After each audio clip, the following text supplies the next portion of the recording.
हरेक राजनीतिक आन्दोलन होइन एउटा सपनाबाट सुरु हुन्छ, भविष्यको एउटा परिकल्पना। तर त्यो सपनालाई साँच्चै विपनामा बदल्ने योजना चाहिँ के हो त?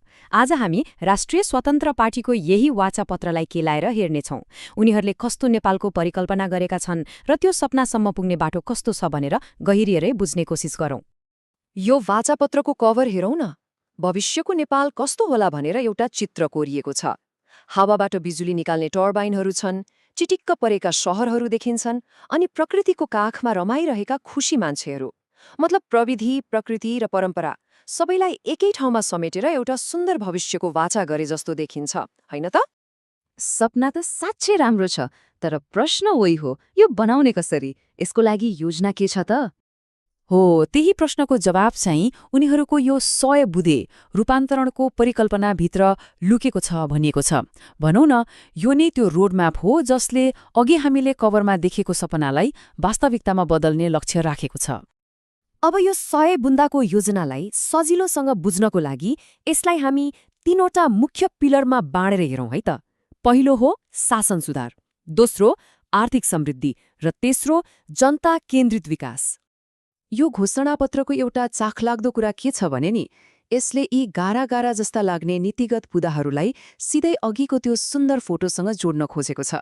भन्नुको मतलब सिद्धान्तलाई व्यवहारमा उतार्ने एउटा कोसिस यहाँ देख्न सकिन्छ। ल, त्यसो भए पहिलो पिल्लरबाटै सुरु गरौं, शासन सुधार।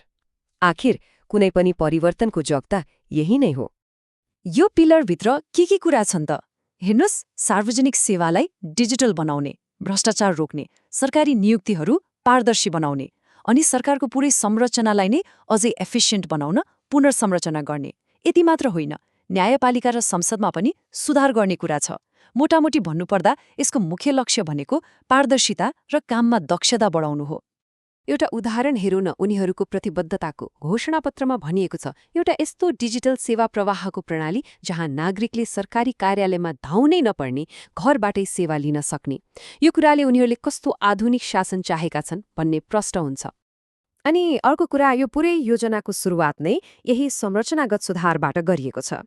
यसले के देखाउँछ भने यी विषयहरूलाई निकै प्राथमिकता दिएको छ। सायद जग बलियो नबनाई घर बलियो बन्दैन भन्ने सोच होला, होइन त? ल, बलियो शासन व्यवस्थाको कुरापछि अब पालो आयो दोस्रो पिलरको, आर्थिक समृद्धि। आखिर कुनै पनि देशको मेरुदण्ड भनेकै यही त हो।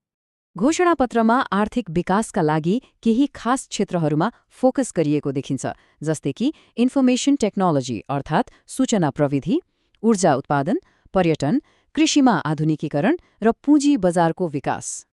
अब ऊर्जाको कुरा गर्दा यो दस्तावेजमा एउटा निकै ठूलो लक्ष्य राखिएको छ। त्यो हो आउँदो 10 वर्षमा 30,000 मेगावाट बिजुली उत्पादन गर्ने। अहिलेको हाम्रो उत्पादन क्षमता हेर्ने हो भने यो लक्ष्य साँच्चीकै निकै महत्वाकांक्षी देखिन्छ। घोषणापत्रको यो पानामा हेर्नुभयो भने कृषिमा आधुनिकीकरण र ऊर्जा विकास जस्ता ठूला योजनाहरूलाई निकै विस्तारमा बताइएको छ। यसले पनि यी क्षेत्रहरूलाई कति प्राथमिकता दिएको छ भन्ने देखाउँछ।